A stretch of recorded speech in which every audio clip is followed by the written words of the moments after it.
Bonjour à ceux qui arrivent. Salut, c'est Sophie. Bonjour Cécile. Je vois trouble. Je vois pas bien. Pardon. Bonjour, bonjour. Je fais une vidéo. Ah, attendez, mon chat qui arrive. C'est ma poussinette. Attendez, je vais ouvrir mon chat. Je profite qu'il soit là. Viens, chouchoune. Viens, mon chat. Allez. Oui, oui. Allez. Pardon. Poussez-vous les chiens, poussez-vous les chats. Désolée, c'est une animalerie ici. Hop là. Voilà, pardon. Bonjour, bonjour. Bon, du coup, je voulais faire une petite vidéo. Là, ça va pas être sur... c'est pas une vidéo d'exercice. C'est une vidéo surtout questions, enfin si vous avez des questions.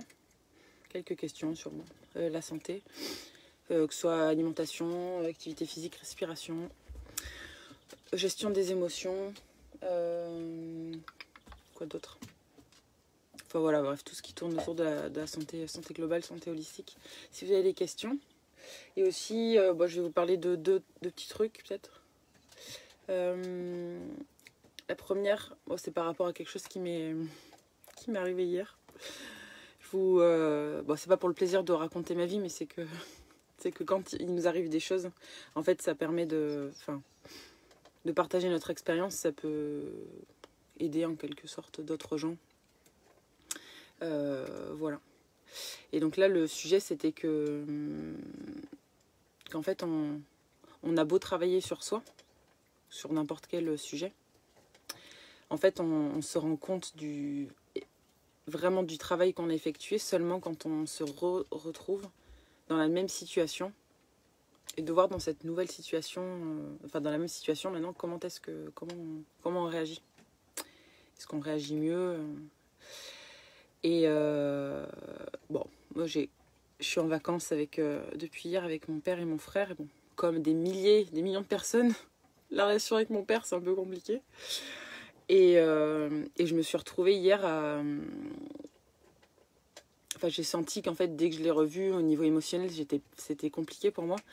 Et je me suis vue engouffrée de la nourriture de façon complètement émotionnelle. Alors que c'est quelque chose sur lequel j'ai beaucoup travaillé et qui va beaucoup mieux. Parce qu'à une époque, j'étais... je faisais un genre d'hyperphagie. Enfin, vraiment, je mangeais vraiment énormément, mais même quand j'étais toute seule, quoi, pas forcément en contact avec mon père. Et du coup, j'ai beaucoup travaillé là-dessus, ça va beaucoup mieux. Je mange, bref, comme je le raconte souvent, je mange de façon saine, équilibrée, je jeûne. Mais voilà, quand je suis en fait, j'arrive à faire ça, je me suis rendu compte quand je suis dans ma zone de confort, c'est-à-dire quand je suis toute seule ou alors avec des gens avec qui la relation est saine. Mais là, j'ai remarqué du coup que hier, en me retrouvant avec mon papa avec qui c'est compliqué, j'ai eu une tellement forte montée d'émotions que là, j'ai pas réussi à gérer. Et qu'en fait, je me suis un peu retrouvée comme avant, quoi. Et sur le coup, ça m'a vraiment ça m'a beaucoup impacté. Parce que déjà, j'étais pas bien émotionnellement. En plus, après avoir mangé, j'étais encore moins bien parce que je m'en suis voulu. Je me suis dit, c'est pas possible, Pascaline, après tout ce que tu fais... comme travail, là, tu te retrouves à faire ça, c'est vraiment nul. Et là, je me suis dit, finalement, j'ai essayé de regarder les choses sous un autre angle et me dire que finalement, la vie ne faisait que... j'étais là pas par hasard et que la vie, finalement, ne faisait que me montrer à quel niveau j'en étais arrivée aujourd'hui. Et ça m'a permis de voir qu'en effet, ça va mieux, mais qu'il y a encore des choses à travailler, que la relation n'est pas encore complètement... Je suis pas encore détachée complètement de cette relation. Et que voilà, ça peut me pousser à faire des choses comme ça. Et que aussi, dans ces moments-là, parce que bon, on est humain, on va toujours, même si on travaille sur soi, il y a des moments où bref, on peut pas tout faire parfaitement, on fait de son mieux. Et que dans ces moments-là, c'est important de réussir à être tolérant avec soi-même et à se considérer comme si un peu on était son enfant ou un ami. Je me suis dit, si c'était pas toi qui l'avais fait, si c'était ta meilleure amie ou si c'était ton enfant, comment est-ce que tu aurais agi? Est-ce que tu lui aurais dit qu'elle était nulle? que c'était vraiment qu'une qu'une sous-merde. Bah non, bien sûr que non. Parce que c'est pas le cas, c'est pas vrai. Donc voilà.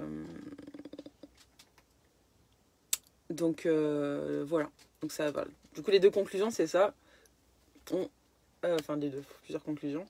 On ne peut se rendre compte de notre travail que quand on se retrouve dans la même situation qu'avant.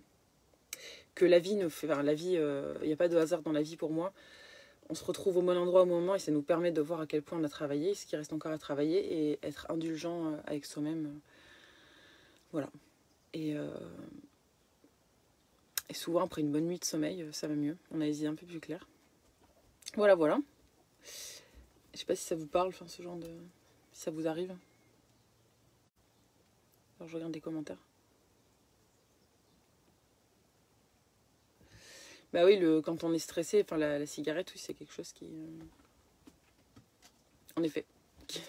Qu'on pense être un anti-stress, mais c'est un peu comme la nourriture, en fait. Sur le coup d'une émotion, on a envie de fumer. Mais finalement, après la cigarette, on n'est pas forcément mieux. Enfin, on est même des fois moins bien parce que justement, on s'en veut. On se dit, mince, si j'avais pu... Enfin, j'aurais pas dû. Donc, et quand on repère des situations dans lesquelles... Là, vous voyez, moi, par exemple, bon, ça c'est arrivé hier soir avec mon père. Bon, je passe la semaine avec mon père. donc, je vais... Il y a un côté de moi qui n'a pas envie, en fait. Il y a un côté de moi qui a juste envie de partir. Et, de me retrouver dans la nature, tranquille. Et une autre partie, de toute façon, je suis avec lui, c'était prévu. Et je me dis, c'est l'occasion, finalement, de travailler, de le travailler en direct avec lui. Et c'est là, justement, que les exercices de respiration, de recentrage sont importants. Et du coup, hier, je ne l'ai pas fait, en fait. Quand je l'ai récupéré, j'étais en voiture. Enfin, je venais de me taper 2 heures de route en camion. Déjà, c'est vrai que j'étais stressée. J'arrivais à Bordeaux Centre avec le camion de 7 mètres. J'avais déjà marre, quoi. Et en fait, j'ai pas pu me recentrer, me poser. Je suis arrivée à l'endroit, je l'ai déposé à la maison. J'ai eu du mal à trouver un endroit pour poser le camion. Il y a des gens qui m'ont demandé d'attacher les chiens. Je sentais que j'étais pas la bienvenue où j'étais. Enfin, tout ça, ça a fait que... C'était compliqué, j'ai pas pu me recentrer, j'ai pas pu faire de la respiration. Et donc, voilà, c'était hier, il s'est passé ce qui s'est passé. Mais aujourd'hui, maintenant qu'on le sait, en fait, une fois qu'on le sait, qu'on a vu la situation, ce qu'elle nous faisait, donc comme Christophe, tu me dis que toi, depuis... c'est Christophe, hein. Depuis que tu as acheté ta maison, tu es stressé, du coup, tu fumes, tu refumes. Vu que tu sais que c'est quelque chose qui te stresse, peut-être dès le matin, on peut... c'est l'occasion de faire des exercices de la méditation, du recentrage, alignement ciel-terre, respiration, d'aller marcher en pleine nature avant de se confronter à la situation stressante. Voilà. Et c'est ce que je vais faire du coup après. Et la deuxième chose dont je voulais parler, alors d'abord je vais juste répondre aux questions. Alors j'ai une question.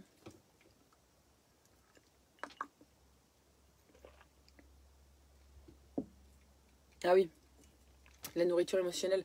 En effet, c'est exactement ça. C'est comme si tu as une émotion, que tu fais pas sortir ton émotion, mais qu'à la place tu manges, c'est comme si la nourriture, en fait, elle va...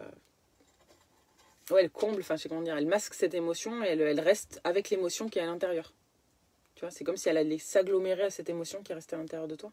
Et c'est pour ça que c'est pour ça que du coup tu vas prendre du poids sans forcément manger. Là, c'est un vaste sujet aussi, comment, quand tu as des émotions qui... Déjà, il faut prendre conscience qu'on a une émotion qui monte. Si on a cette émotion qui monte, il faut réussir à la laisser, à ne pas l'ignorer, vraiment, à lui laisser sa place, à la laisser nous traverser, à l'évacuer, enfin, à la libérer si possible. Là, il y a plein d'exercices de libération des émotions. J'en fais faire le matin, des fois en live, vous savez, de crier comme ceci, ou plus fort si vous pouvez hurler. Les exercices que Tal Chaleur propose, ils sont bien. Enfin, en fait, le but, c'est de faire sortir son émotion par le corps, pleurer, crier, se rouler par terre, ce que vous voulez. Bon, bien sûr, vous ne faites pas ça devant d'autres gens. Il faut faire ça quand on est tout seul. Oui, ma poussinette, tu veux venir sur moi? Bon. Et en général, quand on a évacué son émotion, on a moins envie de... on a moins envie de manger, déjà. Et ensuite, il y a tout le travail derrière de comprendre pourquoi certaines situations, ça nous provoque certaines émotions. Il y a des fois, c'est normal d'avoir une émotion. Enfin, c'est normal. Oui, c'est normal. Oui, c'est normal, on a des émotions. Mais il y en a qui arrivent que de temps en temps. C'est pas grave, mais quand c'est vraiment des situations qui se répètent, c'est nécessaire, je pense, d'aller voir pourquoi. Et ce qu'il y a à travailler derrière.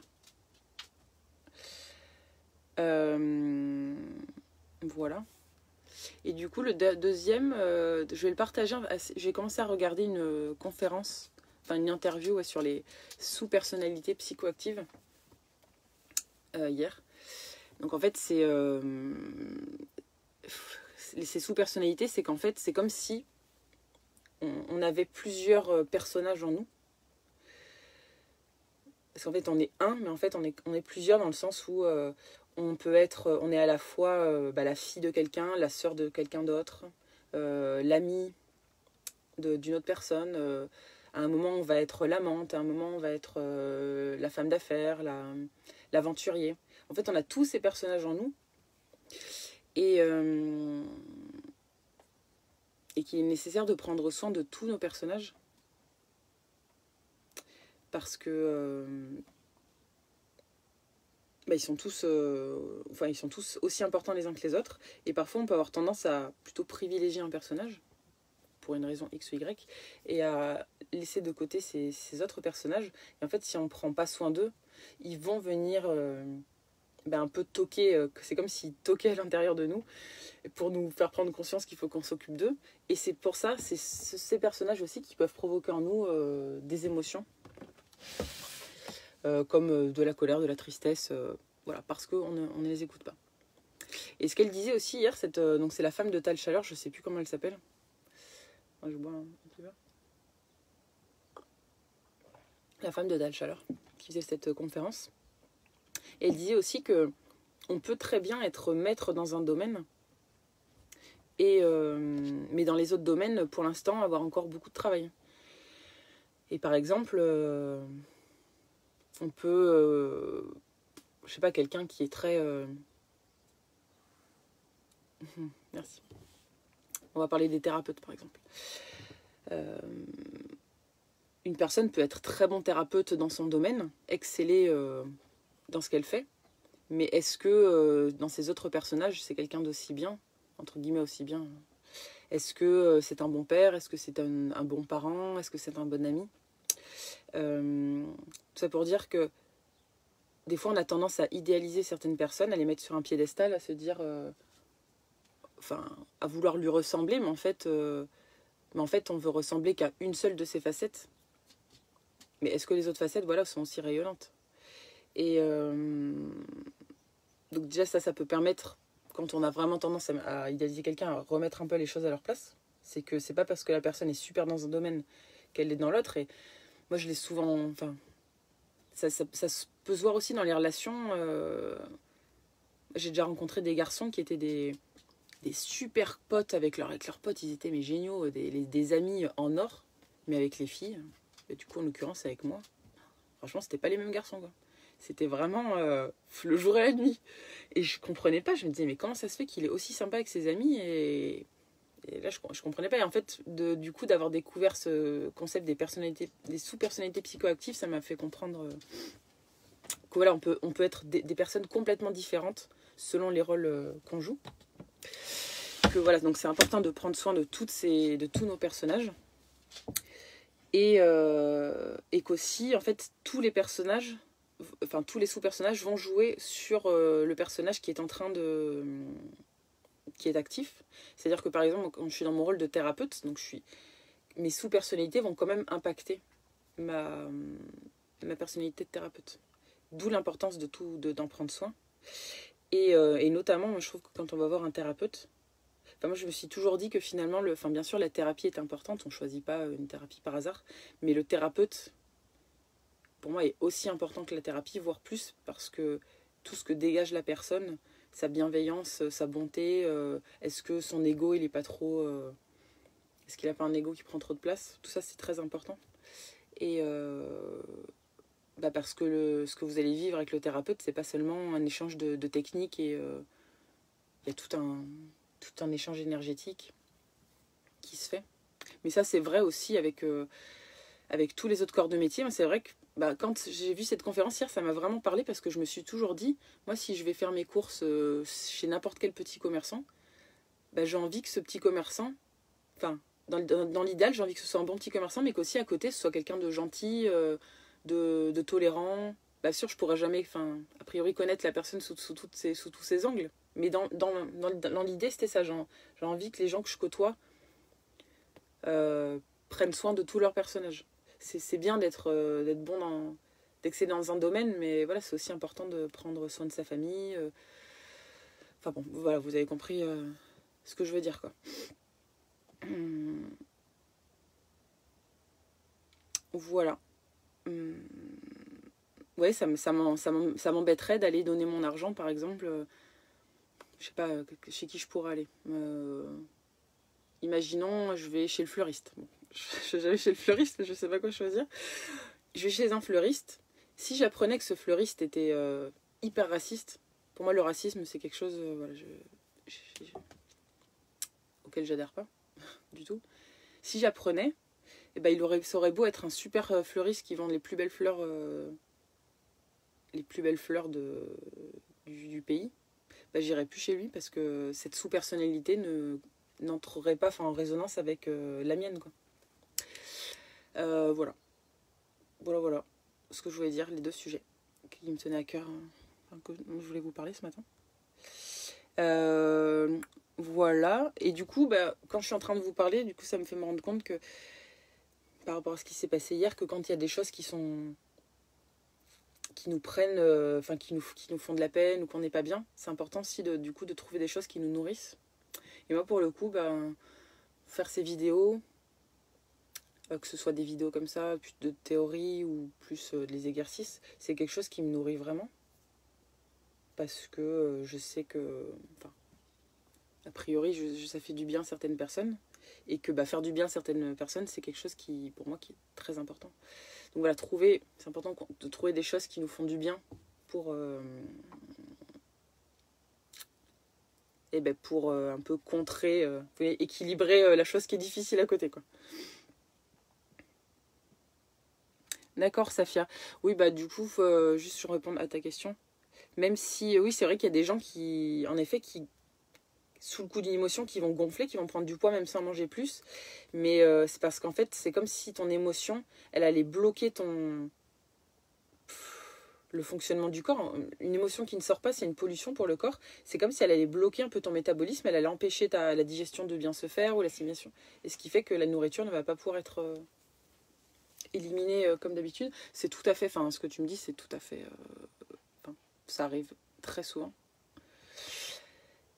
Mais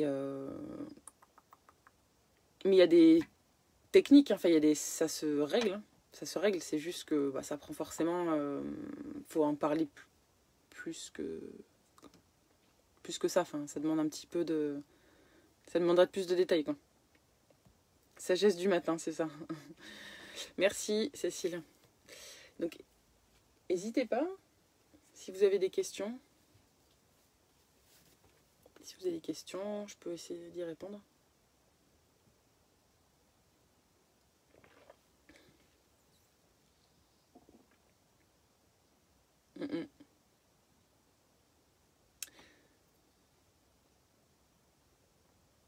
Je disais, vous pouvez poser des questions sur n'importe quel... Oui, c'est ça. Et exercice d'évacuation des émotions. Après, ça dépend, est-ce que déjà tu arrives quand l'émotion, elle monte? Est-ce que quand tu as une émotion, est-ce que tu arrives déjà à la sentir? Parce qu'il y a des personnes qui n'arrivent même pas à sentir les émotions monter. Parce que des fois, on est tellement coupé de ces ressentis qu'on ne ressent pas l'émotion. C'est seulement après coup qu'on le sait. Donc si déjà tu arrives à sentir l'émotion, c'est déjà un premier pas. C'est déjà super bien. Et donc si tu arrives à la sentir tout de suite, la faire sortir, la laisser te traverser, ne pas la bloquer déjà à ce moment-là. Et ensuite, la libérer par le corps. Et après, réfléchir, comme je te disais. C'est toujours les mêmes situations. C'est toujours quand tu te retrouves avec telle personne que ça te fait la même chose, à comprendre ce qu'il y a derrière. Voilà. Et qu'aussi, dans une ce que je me suis rendu compte, enfin, pas rendu compte, je le savais, mais encore plus, c'est qu'en fait, j'ai l'impression qu'on ne soigne pas. Là, je parle quand on est en relation avec quelqu'un et que la relation, elle nous donne beaucoup d'émotions, enfin, c'est compliqué pour nous. Le seul travail qu'il y a à faire, en fait, c'est sur nous. On peut pas... l'autre, dans une relation, j'ai bien aimé, je sais pas si vous avez lu La maîtrise de l'amour de Don Miguel Ruiz. Donc c'est vraiment un livre super sur les relations. Et il dit que dans une relation, chaque personne fait la moitié de la relation. Ah bon, ça coupe? Je peux pas, désolé, je peux pas faire mieux. Et qu'en fait, nous, on peut nous occuper que de notre moitié de relation. L'autre... Après, l'autre personne, si elle a envie de s'occuper de sa moitié à elle, elle peut. Mais si elle n'a pas envie, elle peut pas. Et donc, nous, on peut faire juste notre moitié. Et c'est pas la peine d'essayer de changer l'autre. Ou même des fois de lui faire comprendre des choses. Il n'y a que nous, notre façon d'accueillir les choses qu'on peut changer.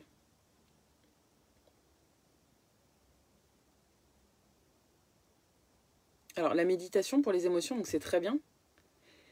C'est-à-dire que la méditation, ça va faire que petit à petit, on va réagir moins fortement à certaines situations. Mais ça n'empêche pas qu'il faut quand même libérer tout ce qu'on a accumulé déjà avec les années. Et même, des fois, quand elles arrivent encore, je pense que c'est important de libérer avant de faire la méditation. Parce que si on n'a pas libéré, ça va être plus difficile de faire la méditation.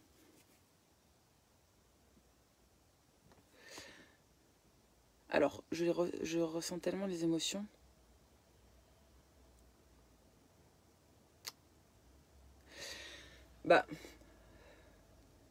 Quand je sens, moi ce que j'aime bien faire quand je ressens une émotion, déjà qui est forte, c'est de réussir à m'isoler. Parce qu'en présence, mais après ça c'est ma façon, moi je dis pas que c'est un truc, c'est universel. Hein. Coucou Laurine. C'est que quand moi je ressens une émotion... Oula, attendez, il y a mon chien qui monte sur le tableau de bord là. Eh oh, doucement là. Le chien. C'est que moi je préfère m'isoler. Parce que si je suis en présence d'autres gens, j'arrive pas à vivre justement cette émotion de la bonne façon. Il y a trop d'interactions qui m'empêchent de le faire, donc je m'isole. Et là, quand je suis toute seule, je peux la laisser monter, pleurer si j'ai envie de pleurer, crier si j'ai envie de crier. Mais moi, j'ai besoin d'être toute seule. Et après, du coup, si c'est au travail ou je sais pas, ça arrive au travail, on peut toujours aller s'isoler aux toilettes, sortir dehors, enfin je sais pas, pour se retrouver tout seul. Voilà ce que je fais, tout simplement. Et ensuite, je réfléchis toujours à pourquoi est-ce que ça m'a provoqué cette émotion.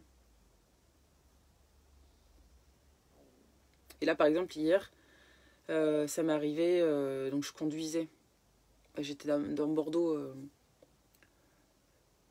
Bordeaux Centre, j'ai dû aller chercher à Bordeaux. Je déteste conduire en ville avec le gros camion en plus, c'est quelque chose qui me stresse. Et je sentais du coup que j'étais pas bien, que je commençais à être énervée. J'avais déjà, même avant d'arriver, j'avais envie de m'énerver quoi. Du coup, qu'est-ce que j'ai fait là? J'ai respiré calmement, déjà, pour permettre aux émotions de circuler. Et puis j'ai rationalisé. Parce qu'en fait, je me rends complètement compte que l'état de stress dans lequel ça me met de conduire en ville, c'est complètement... c'est sûr, c'est pas quelque chose de naturel, tout ce trafic, ce bruit, la pollution. Mais bon, je le fais tellement rarement que je devrais être capable de gérer ça. Et pourtant, c'est compliqué. Donc c'est pour ça que j'ai essayé de rationaliser. Voilà, de raisonner dans le sens... de pas me laisser emporter dans des peurs, dans des trucs complètement irrationnels, quoi. Parce que des fois, on a aussi des émotions qui montent par rapport à des choses qu'on a vécues avant. Et donc qui nous rappellent des choses qu'on a vécues. Oui, c'est seulement du coup le réveil, ce que ça réveille qui nous provoque l'émotion. Et moi, pour le coup, quand je conduis en ville, c'est un peu ça. Donc se rendre compte que la situation en elle-même n'est pas si stressante, mais c'est que ce que ça nous rappelle. Est-ce que c'est clair? Je ne suis pas très sûre que ce soit très clair. Dans ma tête, c'est clair, mais des fois, entre le moment où ça passe dans ma tête à ma bouche, ça a perdu de la clarté. Du coup, tu me dis moi, hein, Cécile.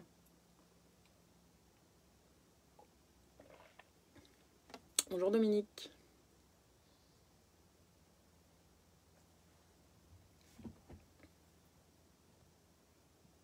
Ah ouais, tu trouves Sophie? Ouais, je sais pas, personne. Après, globalement en ville, ça me fait ça. Dès qu'il y a du trafic, je commence. Dès que je me retrouve dans un endroit qui a du trafic, je ressens comme des bouffées de chaleur.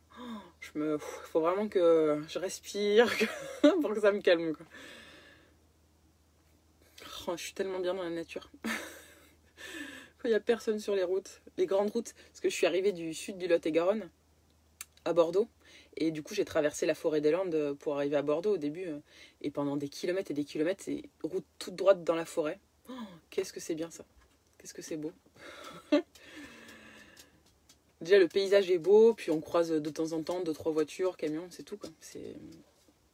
J'aime bien conduire dans ces conditions.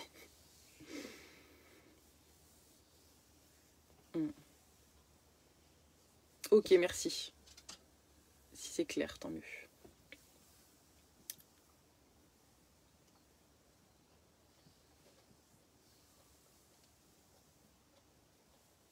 Et comme je vous disais, après, donc, moi, ce que je vous dis sur la gestion des émotions, c'est moi, ma technique à moi. Qui, vous voyez, n'est pas sans... Enfin, comme je vous dis, vu ce qui m'est arrivé hier, ça n'est pas sans faille. Mais en même temps, on n'est que des êtres humains et on a toute notre vie à travailler sur nous. Hein. Surtout quand ça touche les relations aux parents, ce genre de choses, c'est du lourd souvent. Donc,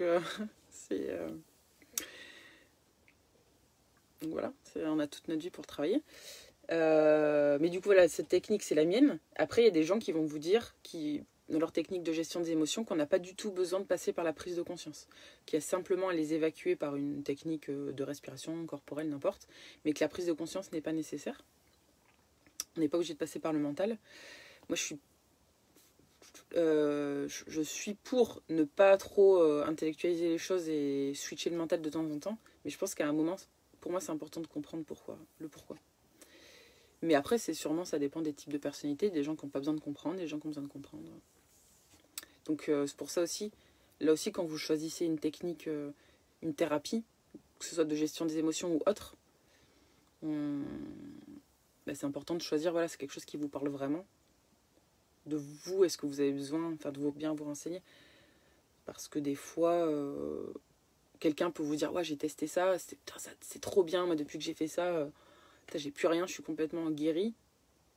Mais voilà, une technique qui est génialissime et qui est, comme on dit, miraculeuse pour une personne, ne l'est pas forcément pour l'autre, puisqu'on est tous, on est 7 milliards d'êtres humains, on est 7 milliards de personnes uniques. Hein. Même des jumeaux qui ont le même code génétique sont deux personnes totalement différentes.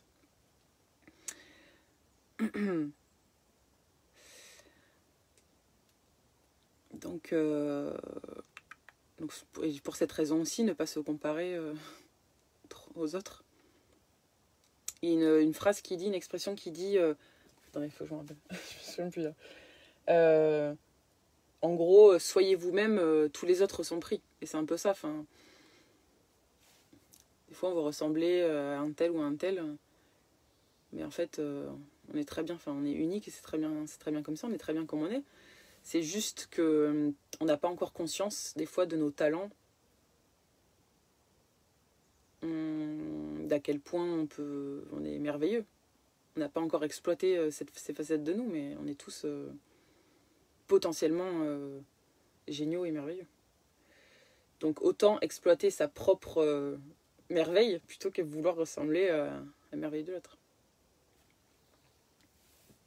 Est-ce que vous avez d'autres questions? En attendant les questions, je vais prendre à boire. J'ai soif.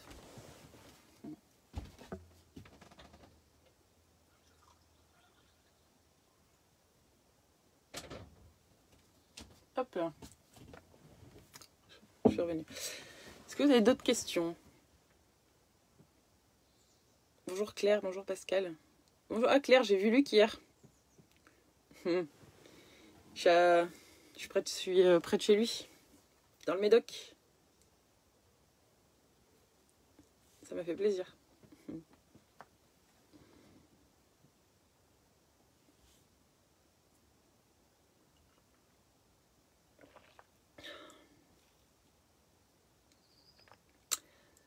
Donc, est-ce que vous avez des questions, soit sur ce que je viens de parler, ou sur d'autres sujets. Si jamais il y en a même qui sont intéressés, parce que c'est vrai que cette page, c'est plutôt une page, c'est une page de santé plutôt. Mais il y a pas mal de gens qui me posent des questions aussi sur la vie en camion, une vie vers plus de simplicité, plus autonome. La sobriété heureuse, comme on dit. Si vous avez des questions là-dessus aussi, c'est possible. Pour moi, ça fait partie de la santé aussi, en fait. Cette façon de vivre. Pour moi, c'est une façon aussi de... Enfin, ça fait partie de ma santé, quoi. Une vie proche de la nature.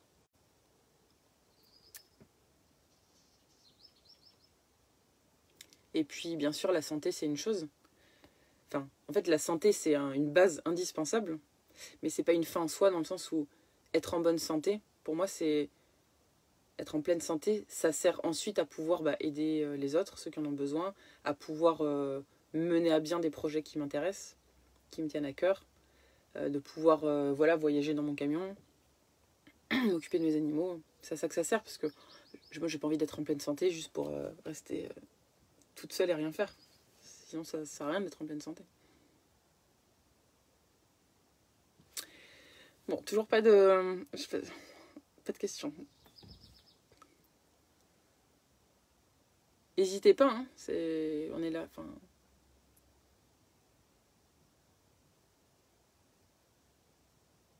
Bonjour Daniel du 66. Bonjour Yannick. Bon. J'attends un peu. Je sais plus quoi raconter en attendant les questions.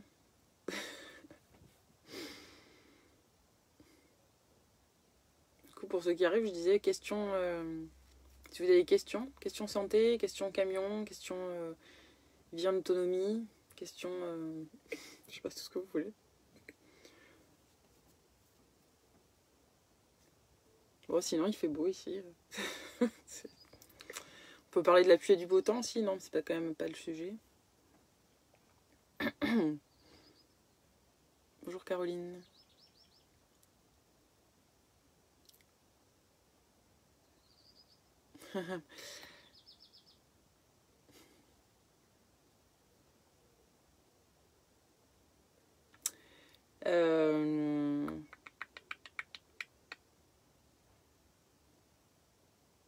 Si, tiens, ça me fait penser, vu que je vois ton commentaire.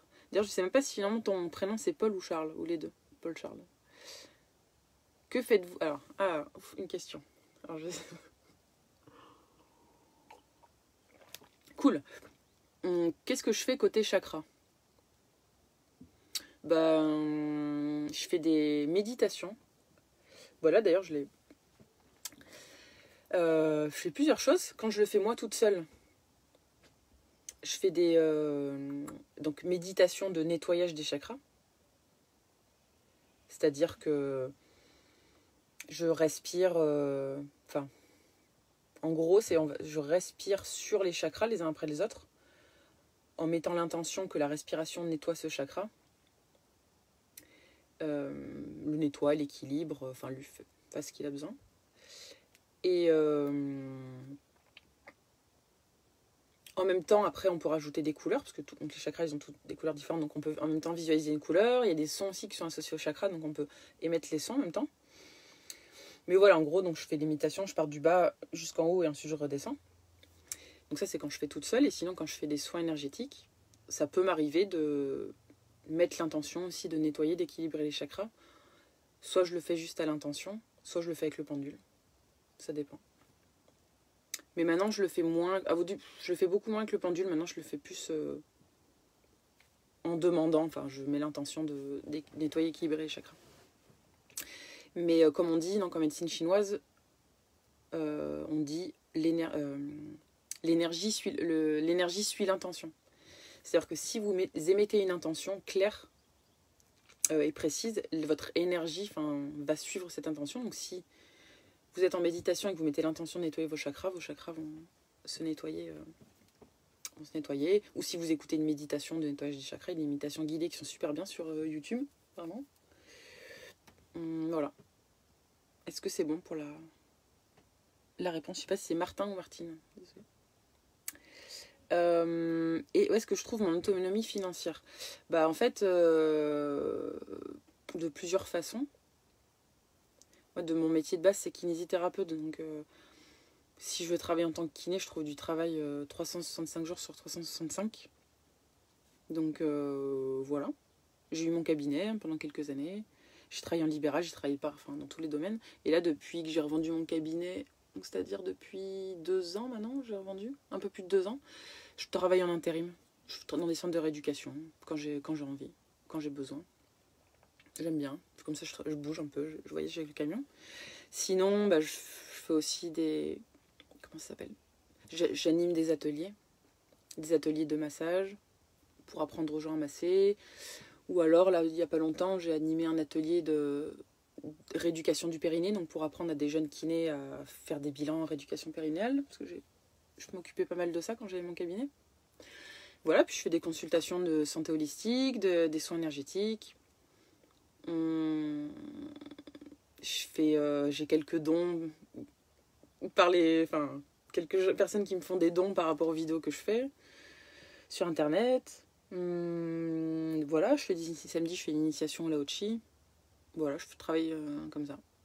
Mais j'aime bien parce que après ça j'ai du mal avec la routine et du coup de travailler comme ça, de faire un petit peu un truc, un petit peu un autre, ça me convient totalement de pas avoir tous les jours les mêmes choses. Voilà. Et puis vraiment l'argent, on a tous des peurs différentes, mais pour moi l'argent ça a jamais été c'est pas quelque chose qui me fait peur. Je sais que si je dois trouver du travail, j'en trouverai, même si c'est complètement dans un autre domaine que la santé. Si ça doit être un boulot alimentaire pendant un moment, ce sera un boulot alimentaire, mais c'est vraiment pas du tout un truc qui me stresse. Voilà. Je sais qu'il y a toujours des solutions pour ça. Et oui, du coup, ce que je voulais parler, un truc qui est vraiment génial, moi qui m'a beaucoup aidé, c'est l'énéagramme. Je sais pas si vous avez déjà entendu parler de l'énéagramme. C'est un diagramme. Je crois qu'à la base, c'est les soufis qui l'ont inventé. Bon, enfin bref. Donc c'est un diagramme qui regroupe les 9 grands types de personnalités. 9 ou 10, 9 types de personnalités. Et dans ce diagramme, donc c'est sur un cercle en fait, et donc les personnalités sont situées sur le cercle. Entre ces personnalités, on voit les liens, donc qui relient ces différentes personnalités. Et pour chaque personnalité, en fait, il y a 9 niveaux de conscience. Sachant que plus on va monter en niveau de conscience, et plus finalement on va prendre les qualités de toutes les personnalités, et plus les relations avec les autres types de personnalités seront faciles. Parce que quand on est dans des niveaux de conscience bas ou même moyens, il y a des types de personnalités, entre eux ça va être très compliqué. Et moi ça m'a permis de comprendre plein de choses. Quand j'ai pris rendez-vous avec un thérapeute qui m'a aidé à trouver mon type de personnalité, parce que j'étais pas sûre. Et donc déjà quand il m'a décrit mon type de personnalité, ça m'a rassurée tellement sur des choses où je me disais mais c'est pas normal de réagir comme ça. Ouais, j'ai l'impression que des fois j'étais pas normale entre guillemets, la normalité qu'est-ce que c'est, mais oui ce que je veux dire. Je me disais c'est pas sain, c'est pas adapté. Et en fait quand il a décrit ce type de personnalité, je me suis complètement retrouvée, j'avais l'impression qu'il me décrivait moi. Donc je me suis dit bon ok, je suis pas la seule à être comme ça, c'est un type de personnalité qui est comme ça. Et j'ai aussi compris pourquoi avec mon copain de l'époque, c'était complètement, mais tout le temps, mais comme ça, on ne se comprenait absolument pas. Parce que lui, en fait, c'est avec son type de personnalité, on était juste opposés. Et on était encore dans des niveaux de conscience moyens tous les deux. Et en fait, du coup, c'est comme si lui parlait chinois et moi je parlais japonais, quoi. C'était juste incompréhensible le truc. Et voilà, donc ça m'a vraiment beaucoup aidé. Donc si jamais ça vous intéresse, vous pouvez regarder l'énéagramme sur internet, il y a plein de vidéos aussi. Là-dessus, moi, un monsieur que j'aime bien qui fait ça, c'est Christophe Itier. C'est avec lui que j'avais pris rendez-vous. Donc Christophe Itier, I-T-I-E-R. Donc il a fait des vidéos sur internet, il a écrit des bouquins, il fait des consultations aussi en direct ou à distance, enfin par Skype. Et vraiment, c'est un outil formidable, je trouve, pour mieux se comprendre et pour mieux comprendre les autres. Et voilà. Et aussi comprendre que si on monte en niveau de conscience, après on peut s'entendre finalement avec tout le monde, puisqu'on comprend tous les autres. Plus on monte en niveau de conscience, plus on comprend pourquoi tel type de personnalité réagit comme ça, parce qu'on réagit toujours d'une façon par rapport, enfin, notre personnalité se construit par rapport à nos parents. D'accord, moi je suis type 4. Et par rapport oui, à nos parents, par rapport à ce qu'on a vécu dans le ventre de notre maman, déjà. Bon, même aussi par rapport aux vies antérieures, mais là je ne vais pas rentrer dans les vies antérieures. Mais par exemple, un type de personnalité, donc le type 1, c'est le perfectionniste. Enfin, dit le perfectionniste. Et en fait, le perfectionniste, lui, pourquoi il est perfectionniste? En fait, le principe de base, c'est qu'on va construire tous notre personnalité parce qu'en fait, on veut être aimé. C'est le but d'un enfant, il veut être aimé par ses parents. Et donc, suivant comment réagissent ses parents, l'enfant va croire que pour être aimé, il faut qu'il fasse telle chose ou telle chose. Et donc, le perfectionniste, lui, quand il était petit, il a vécu des choses qui font que il pense que pour être aimé, il faut qu'il soit parfait. Et c'est pour ça que il va développer, il va devenir perfectionniste, parce que pour lui, c'est la seule façon, s'il est parfait, d'être aimé. L'altruiste, donc c'est le type 2, je crois. Lui, c'est pour être aimé, il faut que je sois gentil, il faut que j'aide les autres. Enfin, tout se rejoint là. En fait, notre base à tous, c'est on veut juste être aimé, et c'est légitime. Donc vraiment très, très, très, très, très, très intéressant. Je vous conseille si vous avez envie de mieux vous connaître, mieux vous comprendre et comprendre les autres, c'est vraiment une chose simple, assez accessible à tous. Enfin, il y a des formations qui se font, même sans faire de formation, des gens en lisant des bouquins, c'est bien.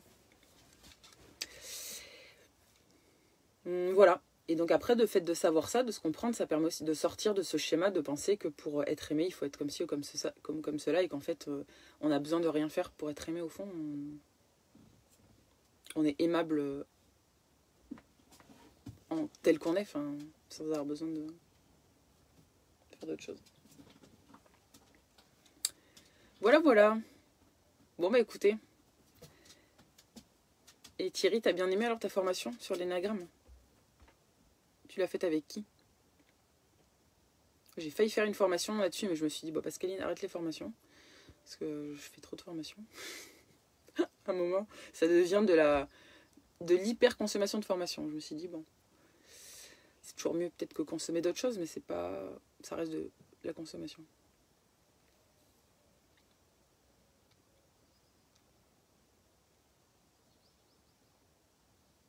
Bon, pas de questions.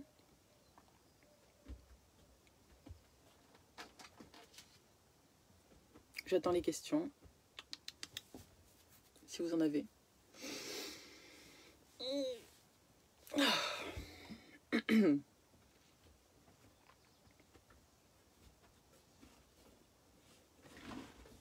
L'artiste, le 4, artiste, thérapeute, romantique. C'est tout à fait moi.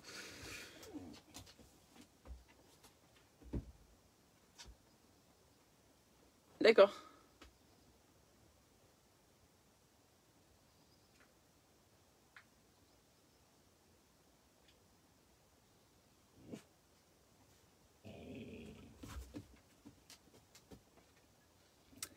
C'est riche de découvrir plein de choses, ouais. Oui. Il y a tellement de choses intéressantes. C'est passionnant. Enfin, déjà, rien que dans le domaine, on va dire, de la santé.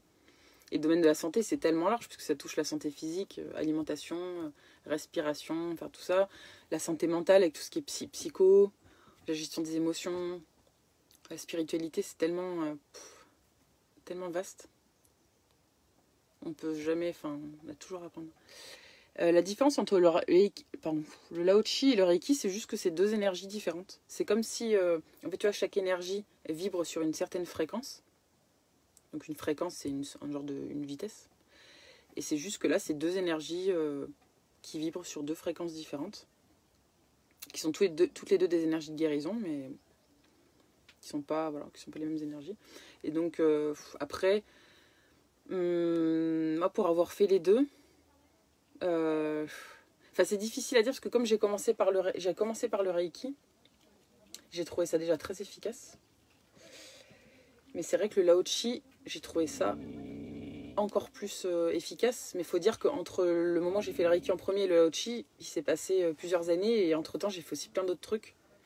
Donc peut-être que j'ai trouvé ça plus efficace parce que j'ai aussi fait tout ce travail entre les deux. Mais en tout cas, c'est deux énergies qui sont très simples à utiliser. Très... franchement, ouais, simple, ça dure. Enfin, le Reiki, c'est niveau 1. Un week-end de formation pour le niveau 1. Le Lao-Chi, c'est même pas, là je suis initiation, et l'initiation elle dure 2 heures. Et on peut utiliser tout de suite ces énergies pour se soigner soi et soigner les autres. Donc c'est ça qui est bien. Et après le Lao-Chi, c'est plus, enfin, on dit que c'est plus enfin, vraiment pour les troubles problématiques émotionnelles.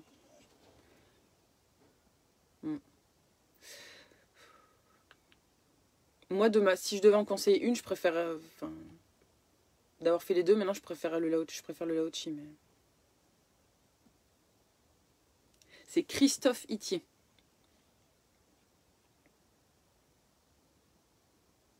Est-ce que j'ai bien répondu à ta question, Sophie, pour le Reiki et le Lao-Chi? Et le type 4, en effet, c'est ça. Éviter la banalité ne veut pas une vie banale. Et rejet, ouais, c'est un gros travail. Ouais, Christophe Itier, l'énéagramme. Énéagramme, ça s'écrit E-2-N-A-E. Non, éné-A et gramme comme gramme.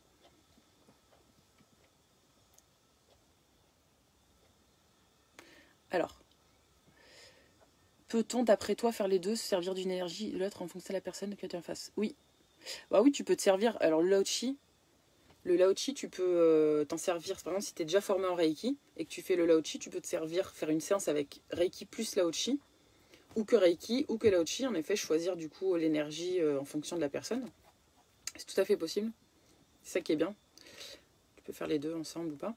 Et ce que je faisais au début, enfin du coup, quand j'ai été formée au début, j'utilisais les deux en même temps. Coucou Olive, salut. Je faisais Reiki plus Lao-Chi, je me disais ça comme ça potentialisait les effets l'une de l'autre. Bonjour Chantal. Et oui Françoise, du coup je fais une... oui c'est possible, il y a des initiations en ligne, en direct, à distance. Là j'en fais une samedi à 17h. Ça dure 2 heures à peu près. C'est-à-dire que comme il est possible de faire des soins énergétiques à distance, les initiations c'est la même chose puisque l'énergie n'a pas de limite, ni de temps, ni d'espace. Donc en fait dans l'absolu, que tu sois à côté de moi, que je pose les mains sur toi, ou que tu sois à 10 000 km et que je mette l'intention que tu reçoives cette énergie, c'est la même chose. Et même je dirais, pour ma part, de faire des soins maintenant à distance, je trouve que c'est plus efficace quand je les fais à distance plutôt que de les faire en direct. Donc oui, c'est possible. Il y a plein d'initiations de Lao-Chi en ligne, à distance. Ah, petit surf. Ah ouais, 1m20. Bah écoute, profite bien. Cool. Le Qigong, c'est quoi la question?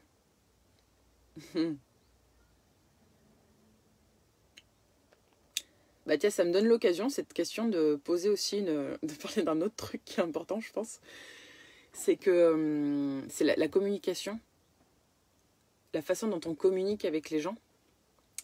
C'est que des fois, on a tendance à croire que l'autre va comprendre spontanément ce qu'on veut. En lisant de nos pensées, en faisant de la télépathie, je sais pas. Et donc, soit on ne va pas vraiment exprimer nos besoins, ou soit on va dire les choses de façon incomplète, ce qui fait qu'en fait, l'autre en face ne comprend pas, et que ça va nous énerver, ou que nous non plus on va pas comprendre, alors qu'en fait, la question, on a mal exprimé notre besoin. Donc, du coup, là, Étienne, je comprends pas ce que ça veut dire, ta question, juste en me disant « Et le Qigong, point d'interrogation, et énergétique, point d'interrogation ». Tu vois, ta question, elle est incomplète, je peux pas y répondre. Mais bon, là, en fait, c'est pas grave. Là, il n'y a aucune conséquence. Mais des fois, quand on est en relation avec quelqu'un, notamment des relations de couple, si on s'exprime pas de manière juste, l'autre personne en face, c'est pas de sa faute si elle comprend pas. Et pour le coup, donc un truc qui est génial à mettre en pratique, c'est ce qu'on appelle la communication non violente. Là aussi, c'est quelque chose de très simple. Il y a des bouquins, c'est sur Internet. C'est génial. Après, c'est bien surtout si l'autre personne, nous on pratique la communication non violente, c'est bien, mais c'est mieux si l'autre personne en face est ok pour le faire. C'est une manière en fait de s'exprimer. D'une certaine manière, on va toujours utiliser le pronom, le je. Ne jamais accuser l'autre, ne jamais mettre l'autre en cause, c'est toujours je. Donc on exprime notre ressenti par rapport à une situation qui est concrète. C'est-à-dire, par exemple, la situation, c'est vous aviez rendez-vous à 17h avec votre copain et il arrive à 17h30. Donc vous, entre 17h et 17h30, vous êtes juste hyper énervé. Vous êtes dans un état émotionnel fou et vous avez juste envie de l'envoyer chier, quoi. Sauf que déjà, il faut se rendre compte que pour nous, la ponctualité, c'est peut-être quelque chose de très important pour certaines raisons, parce qu'on a vécu des choses. Voilà. Peut-être que pour lui, dans l'absolu, la ponctualité, c'est pas important, voilà, parce qu'il n'a pas vécu la même chose. Donc juste, plutôt que quand il arrive de lui dire « Putain, t'as aucun respect pour moi, t'arrives encore en retard, franchement, j'en ai trop marre », la communication non violente, elle dirait, donc on expose un fait, c'est-à-dire nous avions rendez-vous à 17h, il est 17h30, je ressens, donc quand il se passe ce genre d'événement, je ressens comme une injustice ou comme un manque de respect. Donc c'est-à-dire qu'on exprime donc à nous ce qu'on ressent nous, et ensuite on emmène une situation, quelque chose qui peut être fait concrètement. J'aurais besoin, ou c'est important pour moi que tu arrives à l'heure pour me sentir respectée. Et donc on exprime notre besoin, et comme ça on voit. Ensuite la personne est capable de nous dire si elle peut le faire ou pas. Et aussi on vérifie, si vous lisez un livre ce sera mieux expliqué, hein, mais globalement c'est ça. Et ensuite bien vérifier que la personne a compris votre message, parce que même si on s'exprime de la façon qu'on fait du mieux qu'on peut, parfois la personne en face n'a toujours pas bien reçu le message pour une raison X ou Y. Donc reposer la question pour qu'elle explique, pour qu'elle vous réexplique ce qu'elle a compris. Au début ça peut paraître un peu fastidieux, un peu long, mais en fait je pense que si on veut que les relations elles fonctionnent, voilà, c'est important. Donc la question c'était les soins par le Qigong. Écoute, moi je fais pas de soins par le Qigong, mais c'est très bien, j'adore. J'ai des bases, vite fait des bases de Qigong, je connais quelques mouvements, mais je fais pas, mais je trouve ça, de ce que je connais, c'est génial et je pourrais que le conseiller. Et en plus, du coup, on peut se le faire tout seul, en fait, c'est comme si on se faisait un auto-soin. Donc c'est génial, ouais. Allez-y, foncez, le Qigong, c'est génial.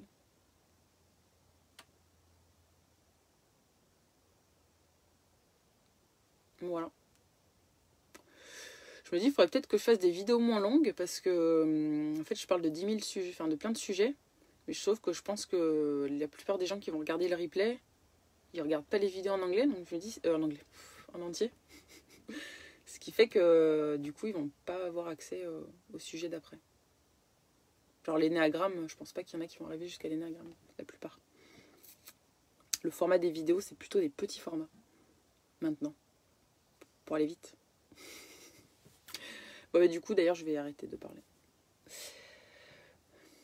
Bon, voilà, vous avez plein d'infos pour ceux qui ont regardé jusqu'à la fin. Vous pouvez aller maintenant piocher. Vous pouvez aller piocher. Donc, je vais vous souhaiter une bonne journée. Et je vous dis à tout à l'heure ou à demain. Si j'aurais fait une vidéo tout à l'heure, je sais pas. Inch'Allah. Comme dit. J'adore cette expression.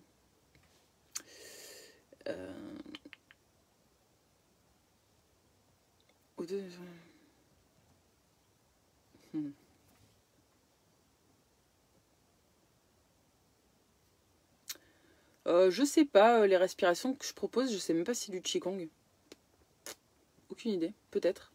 Après, des fois, on fait des choses, on sait pas trop d'où ça vient, et puis Je sais pas. Il y a des exercices, les exercices de recentrage, c'est des exercices de Qigong souvent que je fais quand je fais récupérer l'énergie avec les mains, rabaisser, tout ça, c'est du Qigong, mais les respirations, je sais pas. Et ben de rien, avec plaisir, ça me fait plaisir de vous faire cette vidéo. Ça m'a fait du bien. Je vous souhaite une très bonne journée. N'hésitez pas si vous avez des questions sur n'importe quoi. Et si vous êtes intéressé donc, par l'initiation samedi à 17 h, vous pouvez m'envoyer un message. C'est 50 € pour l'initiation. Voilà, vous pouvez vous inscrire jusque... Attendez. Bon, je pense que je vais clôturer les inscriptions vendredi soir. Parce qu'après, le samedi, je prépare le truc. J'ai pas envie de me stresser. Ok, Françoise, bah, je te dirai, je t'enverrai un message. Pour le Lao-Chi. Bah merci Chantal. Cool. Ça me fait plaisir. Yes. Ouais, la bise. Bah, très bonne journée à tous. Profitez bien de votre journée et on se retrouve bientôt. Allez, au revoir.